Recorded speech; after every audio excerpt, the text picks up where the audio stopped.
एक बार शंकर भगवान और मां पार्वती कैलाश पर्वत पे चर्चा कर रहे थे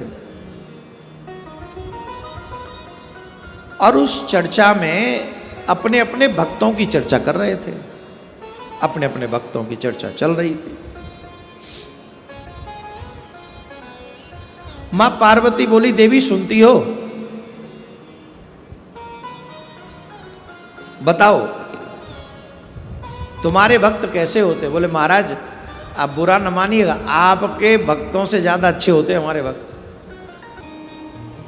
बोले कैसे पता चले तुम्हारा भक्त कि हमारा भक्त? शंकर भगवान बोले, देवी आपको परीक्षा लेने में बड़ा आनंद आता है और आप परीक्षा लेने में बड़ी माहिर हो, प्रवीण हो, तो चलो परीक्षा लेते। बोल चलो। तो दोनों ने बड़े गरीब दीनहीन रूप पति पत्नी का बनाया। ऐसे लग रहे थे जैसे 6 महीने से तो नहाए ना हो। मट्टी ऊपर, वैसे तो इनको मट्टी के तो रहने की आदत ही है, पार्थिव शिवलिंग बनते। खूब धूल जमी हुई थी शरीर पे, जटाओं में, बालों में। शरीर वयोवृद्ध था, ऐसा बना लिया। और ऐसा शरीर बनाकर, वयोवृद्ध शरीर बनाकर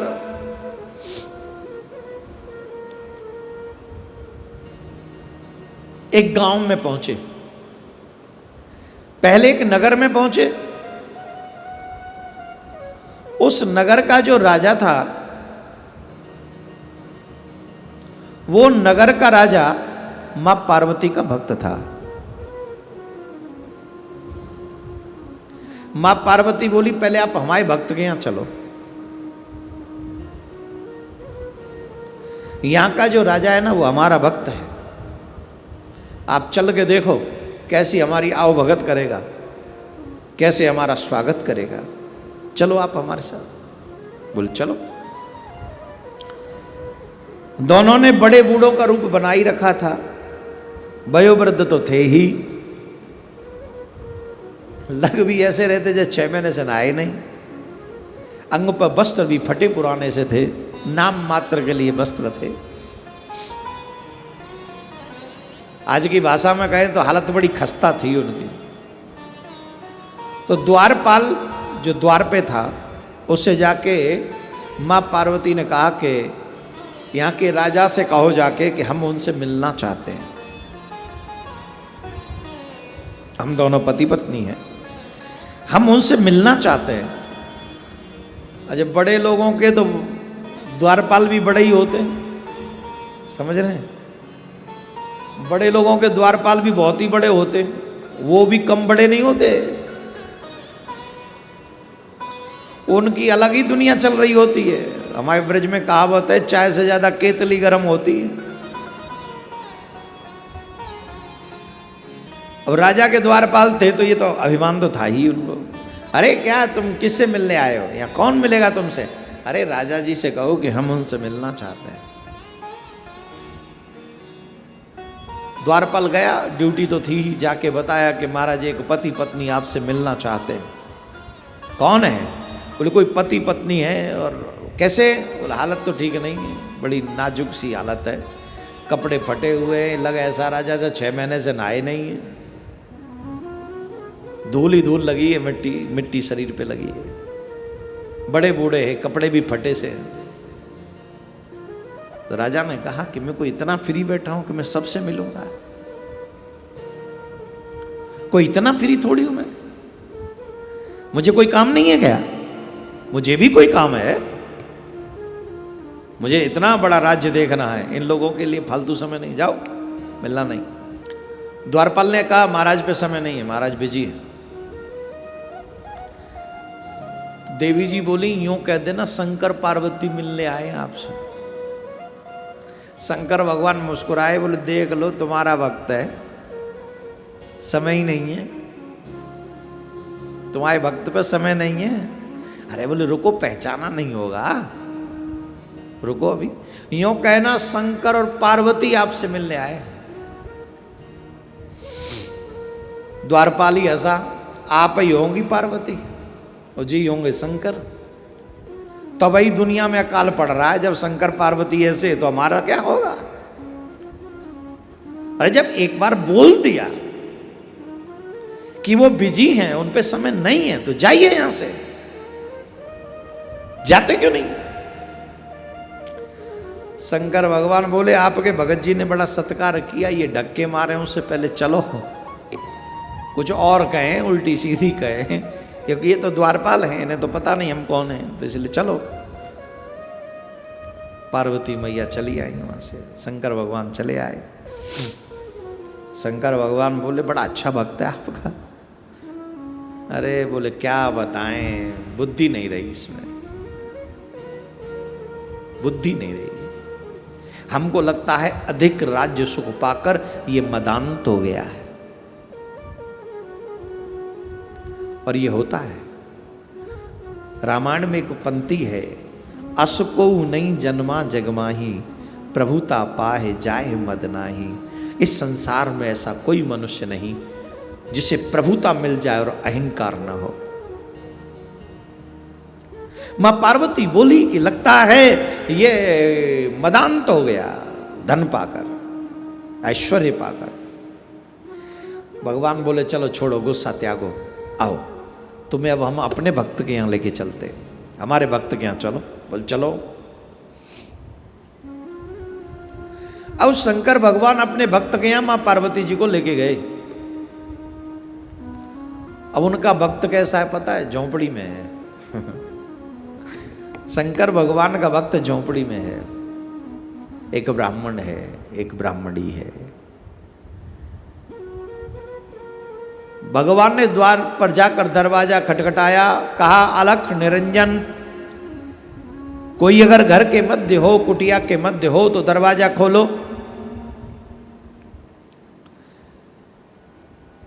तो कुटिया का दरवाजा एक देवी जी ने खोला, मीन्स ब्राह्मणी ने खोला। ब्राह्मणी जी ने दरवाजा खोला, पूछा महाराज आप कैसे? बोले कुछ नहीं, पैदल पैदल चले जा रहे हैं, कई दिन से कुछ खाया नहीं है, भूख लग रही है, प्यास लग रही है, अंधेरा होने को है, अब सोच रहे रात में कहाँ जाएं, हम जैसे बेसहारे लोगों को कौन अपने घर में सहारा देगा, यही सोच रहे। तो ब्राह्मणी बोली आप बाहर क्यों खड़े, आप भीतर आइए, आप यहां सहारा लीजिए, आप यहां विश्राम कीजिए, आप यहां रुकिए। तो उस कुटिया में क्या होगा, चटाई के सिवा, तो चटाई बिछा दी दोनों के लिए, आप विश्राम बैठिए। चटाई बिछा दी, विश्राम कीजिए। बोले कुछ खाने को मिलेगा? बोले रात्रि विश्राम आप यहीं कीजिए। बोले रात्रि में विश्राम तो कर ले, पर नींद कहाँ आएगी जब तक कुछ खाने को ना हो। अच्छा सच ये है कि खाने को झोंपड़ी में भी कुछ नहीं है। बोले मेरे पतिदेव गए हुए हैं, कुछ लेके आते होंगे तो आपके लिए बना दूंगी। तो ठीक है। ब्राह्मण देव पूरे दिन गांव में घूमे, किसी ने कुछ नहीं दिया। आखिरी घर पे जब गए तो आखिरी घर वाले ने थोड़ा सा सत्तू दे दिया। तो ब्राह्मण देवता को कुछ नहीं मिला सिवाय सत्तू के। 2 मुट्ठी सत्तू किसी ने दे दिया। ब्राह्मण देव इतने में ही प्रसन्न हो गए।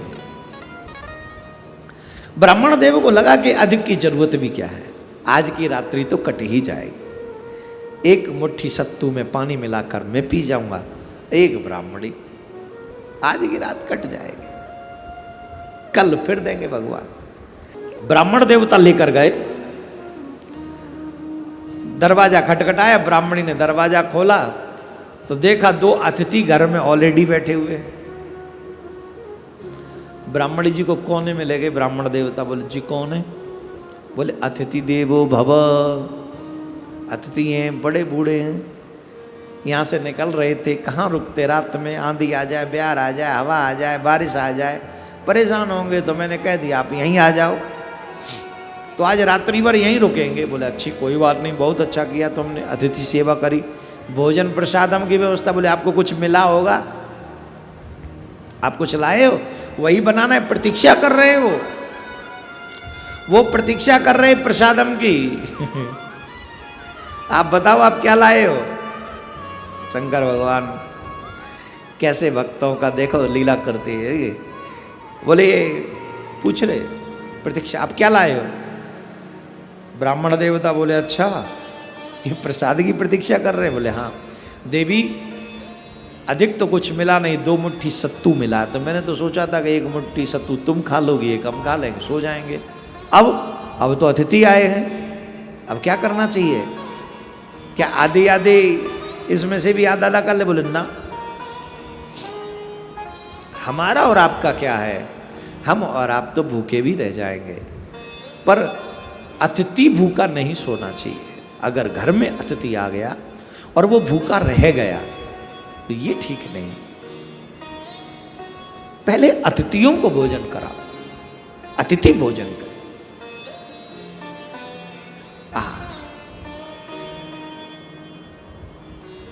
वो जो सत्तू ब्राह्मण अपने लिए और अपनी पत्नी के लिए सोच रहे थे, दोनों ब्राह्मण ब्राह्मणी ने प्रसन्नता के साथ वो सत्तू आगंतुक अतिथि को खिला दिया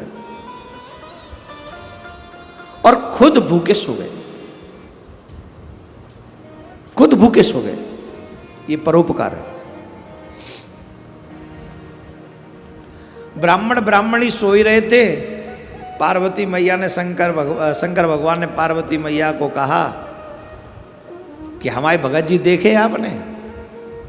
अरे महाराज बड़े अच्छे, अपना भी भोजन नहीं किया, हमें भोजन करा दिया, हमें अच्छी वाली चटाई पे लिटाया, और आप कैसे बेचारे दोनों कैसे सो रहे? नाथे के बात कहूँ? बोले हाँ, जल्दी चलो यहाँ से। क्यों?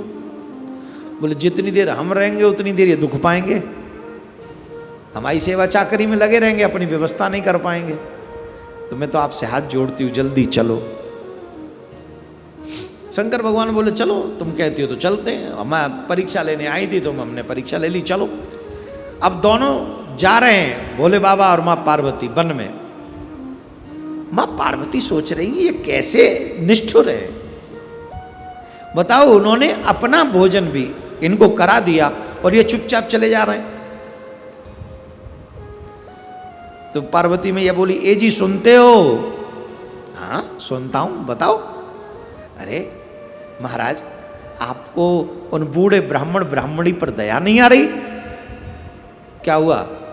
उन पर दया कीजिए महाराज, देखो कितने अच्छे हैं वो लोग, कितना अतिथि सेवा करते हैं, अपना भी भोजन वो हमें करा दिए, और आप इतने निष्ठुर को चुपचाप निकले जा रहे हो। शंकर भगवान बोले और क्या करना है? अरे ऐसे नहीं, कुछ तो सुनिए उनकी, वो कब तक ऐसे अपने दुख का जीवन व्यतीत करेंगे?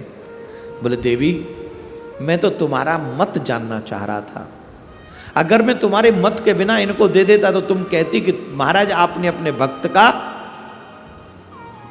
साथ दिया है। अब एक बात बताओ, तुम्हारे उस भक्त का क्या किया जाए जिस भक्त पे सब कुछ था, लेकिन उसने 2 समय का छोड़ो 1 समय का भी भोजन आने वाले अतिथि को नहीं दिया। और उस भक्त का क्या किया जाए जिस पे खुद भी खाने को नहीं था, फिर भी अपने बटका हमको खिला दिया। बताओ हम क्या करें? बोले महाराज जो आप उचित समझो वो करो। तो भगवान शिव बोले देवी सुनती हो, धन के मद में मदांत हुए व्यक्ति का एक ही इलाज है, वो है दरिद्रता। जो व्यक्ति धन के मद में मदांत होकर अपने आदरणीय लोगों का अपमान करता है, अतिथि को भोजन भी नहीं करा सकता, ऐसे मदांत व्यक्ति का निश्चित धन हरण होना चाहिए। क्यों? धन सिर्फ बैंक में रखने के लिए नहीं है, धन सिर्फ तिजोरी में रखने के लिए नहीं है। धन आने वाले लोग, तुम्हारी जरूरतें जितने में पूरी हो जाएं, उससे ज्यादा धन अगर तुम्हारे पास है तो वो तुम्हारे लिए नहीं है, वो औरों के लिए भगवान ने तुम्हारे यहां भेजा है, धर्म के लिए भेजा है, परोपकार के लिए भेजा। और परोपकार किया है तो तुम्हें मिला है, परोपकार नहीं करोगे तो नहीं मिलेगा। और जिसने अपना भोजन दे दिया, भगवान को उस पर दया आई। भगवान ने क्या किया? बस अपना कर कमल ऊपर किया। परोपकार करने वाले को क्या मिलता है? जितनी भी राजलक्ष्मी राजा के पास थी, भगवान भोलेनाथ ने वो सारी ब्राह्मण के पास भेज दी। ब्राह्मण देवता के बड़े ऊंचे ऊंचे महल हो गए, बहुत ऊंचे ऊंचे महल हो गए। और जो ब्राह्मण देवता की झोंपड़ी थी वो राजा के पास भेज दी, अब तू इसमें रह। इसको कहते हैं परोपकार। जो मनुष्य परोपकार करना जानता है, परमात्मा कभी उसका साथ नहीं छोड़ते। और भगवान शिव को परोपकार विशेष प्रिय है। इसलिए आप अपने जीवन में ये प्रयास करते रहिए कि हम पर, अरे मत कीजिए लाखों रुपए का, हजारों का ही कर लीजिए। जितना हो सके किसी को रोटी खिला दो, पानी पिला दो, वस्त्र दे दो, किसी की छान छबा दो। कौन तुमसे कुछ छीन रहा है?